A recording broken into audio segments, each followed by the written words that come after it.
Hey, what's up everybody? Welcome back to the channel everyone and it's news time. So বরাবরের মতো থাকছে আজকে অনেক ইন্টারেস্টিং নিউজ। দেখতে থাকুন ভিডিওটি, জানতে পারবেন অনেক কিছুই। মূলত আজকে কিছু বাজেট গ্রাফিক্স কার্ডের উপর কথা বলবো, কোন কোন কার্ড আপনাদের জন্য আসতে চলেছে। যদি ভিডিওটা সম্পূর্ণ না দেখেন তো অনেক কিছুই মিস করে ফেলবেন। So now let's get started. তো প্রথমের যে নিউজটি আসছে এটা AMD এবং ইন্টেলকে কেন্দ্র করে, কারণ তারা আপকামিং যে সকল সিপিইউ নিয়ে আসবে গেমিং নামে, অর্থাৎ X3D বা বিগার ক্যাশের যে সিপিইউগুলো সেইগুলোর বিষয়ে। তো একটু যদি খোলাসা করে বলি তো এইবারই হয়তোবা AMD আরও কিছু AMDর X3D সিপিইউ নিয়ে আসতে পারে, যেগুলো হবে ডুয়াল X3D। অর্থাৎ এখানে AMD তাদের পরবর্তী X3Dর জন্য ডুয়েল X3D মডেল নিয়ে আসতে পারে। আমরা জানি না কীরকম এর ডিজাইন হবে, এখনও পর্যন্ত এগুলোর বিষয়ে লিক হয়নি, তবে আপনারা রিপোর্ট থেকে বুঝতে পারছেন। ইভেন যদি আমি কথা বলি ইন্টেলের, তো সেক্ষেত্রে তারা BLLC যে ডিজাইন নিয়ে আসতে পারে নোভা লেক আর্কিটেকচারে, সেক্ষেত্রে তো আপনারা জেনে গেছেন যে 2টা টিয়ারের সিপিইউ আসতে পারে এই গেমিং সিরিজের। অর্থাৎ এখানে 140+ MBর ক্যাশ হতে পারে, যেটা আসলেই অনেক হেল্প করতে পারে অনেক গেমারদেরকে উইথ ভালো কোর কমপ্লেক্সের সাথে। তো সেক্ষেত্রে তারাও কিন্তু পরবর্তী স্টেপে ডুয়াল BLLC ডিজাইনকে অ্যাফোর্ড করতে পারে, যেগুলো বলা চলে অনেকটাই কনফার্ম। অর্থাৎ আপনারা একটা সলিড গেমিং পারফরমেন্স পেতে চলেছেন বোথ অফ কম্পিটিশন থেকে। আর দেখি BLLC অথবা X3D বা 3D V-ক্যাশ নিয়ে একটা ডেডিকেটেড ছোট্ট ভিডিও বানাবো এক্সপ্লেইনওয়ালা। দেখি সামনে কেমন রেসপন্স করেন আপনারা।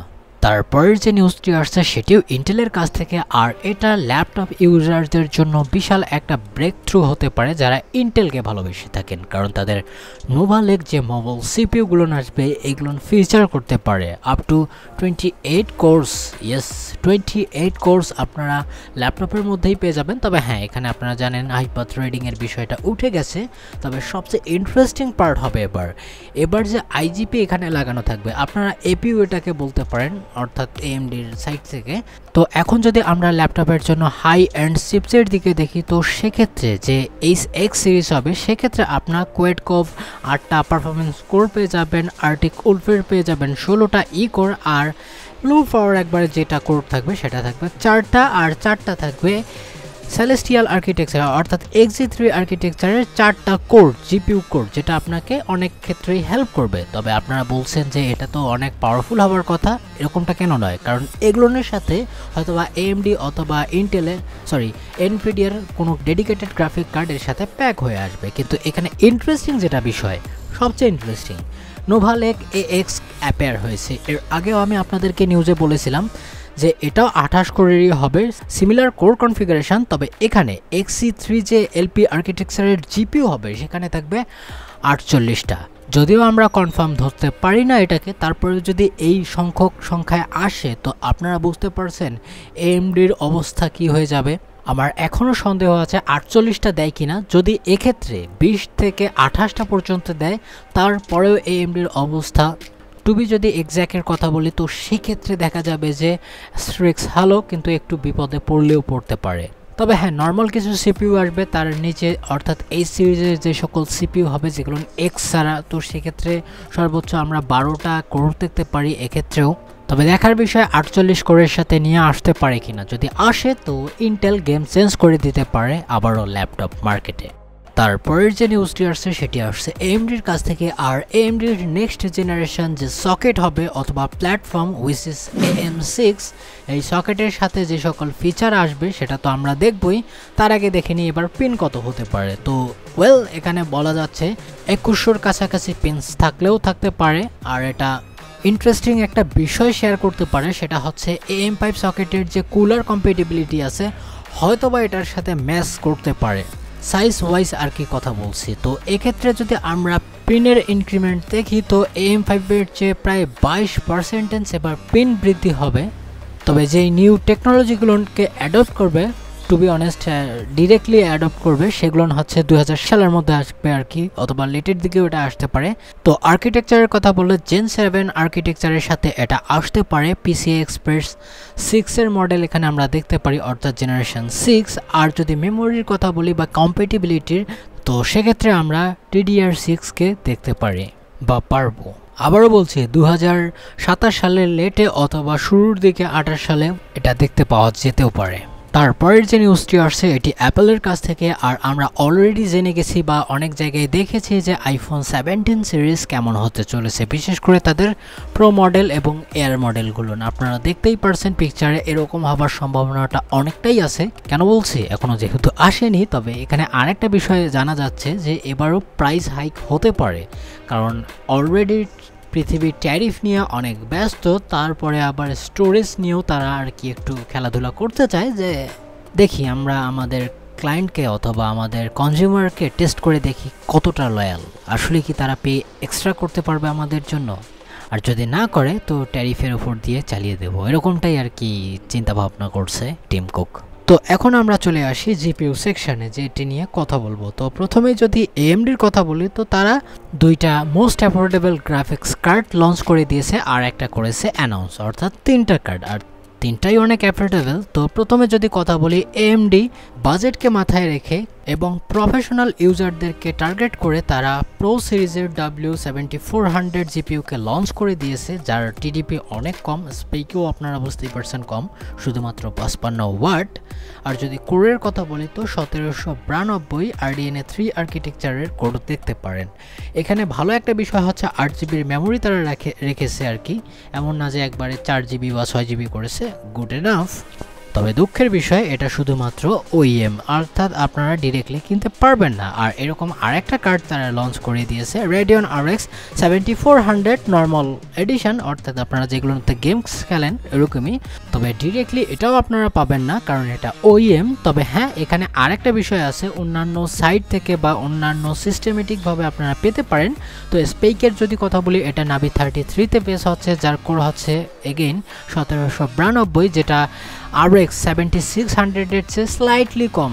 এর আগের বারের মতো বা অনেক গ্রাফিক্স কার্ডের মতো না যে এখানে 2048 ছিল 1000 করেছে বা 1500, না, প্রায় 1800-র কাছাকাছি, ইটস মিন 250-র মতো কম পাচ্ছেন এখানে।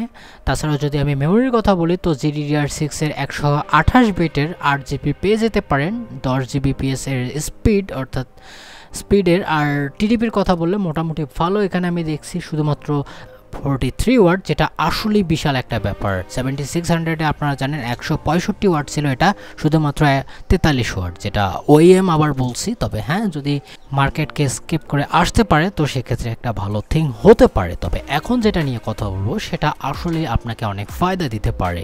আর একটা বিষয় আমি এখানে শেয়ার করতে চাই, অর্থাৎ এনভিডিয়ার যে গ্রাফিক কার্ডের পলিসি, অর্থাৎ ছোট কার্ডকে যেভাবে লঞ্চ করে দেয় সেটা এরাও এবার অ্যাপ্লাই করেছে। কারণ আপনারা কি শুনেছেন যে RX 9060-র মতো গ্রাফিক্স কার্ড আসতে চলেছে বা বিশাল কোনো ইভেন্ট করেছে, ইভেন একটা ভালো অ্যানাউন্সমেন্ট তাও বলা যায় না, এখানে এই কার্ডটিকে তারা অ্যানাউন্স করে দিয়েছে, আর অগাস্টের যে কোনো টাইম এটা আসতে পারে। তো এটার যদি কনফিগারেশনের কথা বলি, তো এটাও টিপিক্যাল বা সোকার্ড বাজেটের সাথে অ্যালাইন করে নেবে। আর এখানে যদি আমি কনফিগারেশনের কথা বলি, তো এটা নাভি 44-এর এক্সেল শিটে করা হয়েছে, যার কোডা করা হচ্ছে 1792।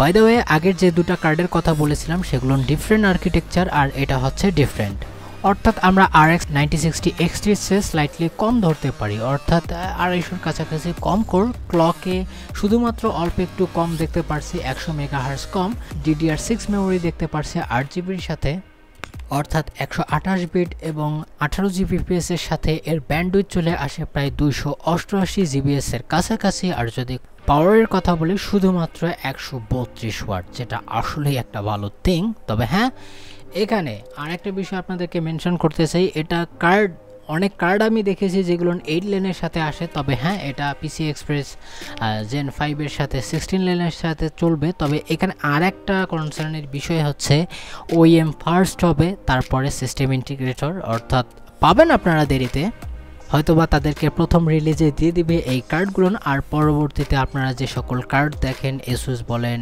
সাফায়ার দেখেন, বা যাদের কথাই বলি না কেন, হয়তোবা ধীরে ধীরে আপনারা তাদের কার্ড কিনতে পারবেন। তবে এখন দেখার বিষয় এটার প্রাইস কীরকম হয়। আমরা RX 9060 XT-র যে 8 জিবির ভেরিয়েন্ট, সেটা $300 প্রাইস দেখতে পেরেছি। এটা যদি $250 আশেপাশে হয় তো এটা আসলেই RTX 5050 কিলার হতে পারে, আর এর চেয়েও যদি ভালো পারফরমেন্স করে তাহলে তো কোনো কথাই নেই। দেখা যাক সামনে কি করে AMD। অ্যান্ড শেষের যে নিউজটি আসছে সেটি আসছে ইন্টেলের কাছ থেকে। আর ইন্টেলও হয়তো বা বাজেট বা কি বলবো, হ্যাঁ ঠিকই আছে, বাজেট গ্রাফিক্স কার্ডেও এন্ট্রি মারতে চাচ্ছে তাদের বি সিরিজের ব্যাটল ম্যাচ জিপিউর জন্য। কারণ আমরা একটা লিক থেকে ক্লিয়ারলি দেখতে পারছি BMG G21 একটা জিপিউ যার কোর সংখ্যা হচ্ছে 16টা, অর্থাৎ টোটাল জিপিউ কোর 16টা থাকতে পারে। এর মানে কি? এর মানে হচ্ছে ডিরেক্টলি আপনাদেরকে বলতে চাই আর্কের B380 কার্ড আসার অনেক সম্ভাবনা আছে, যেমনটা আমরা আর্কের A380 ক্ষেত্রেও দেখতে পেরেছি। আর সবচেয়ে আগের চেয়ে ভালো থিং হবে এবার 8জিবির সাথে আসবে অবশ্যই G6 মেমোরি 128টা bit PCI Express Gen 4/8 lane. তবে এখানে একটা ইন্টারেস্টিং ব্যাপার হচ্ছে কি, আপনারা তো অলরেডি জেনে গেছেন যে আর্ক B580 এবং B570 পারফরমেন্স মোটামুটি কাছাকাছি জায়গায় ছিল, যেখানে 20 কোর এবং 18 কোরের সাথে আসছিল XG2-র সাথে।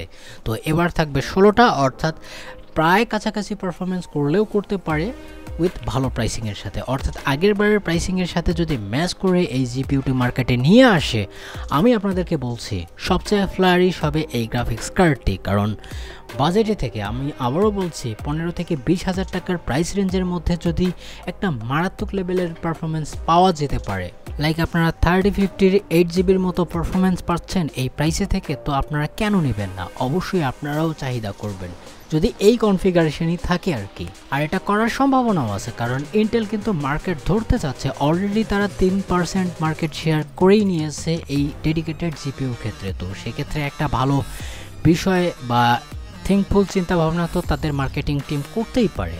আই হোপ যে এই কার্ডটি অ্যাটলিস্ট আগের প্রাইসে অর্থাৎ আর্ক A380-র মতো প্রাইসে যদি আসে, আমি মনে করি অনেকের ফেভারিট কার্ড হবে। আর তাছাড়াও মিডিয়া এক্সেলারেশনের জন্য ইন্টেল কিন্তু অনেকটাই এগিয়ে থাকবে অ্যাজ কম্পেয়ার টু AMD-র প্রাইস পয়েন্ট।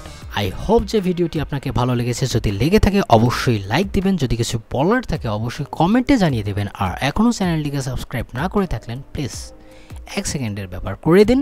ভালো থাকবেন, সুস্থ থাকবেন, বাই বাই।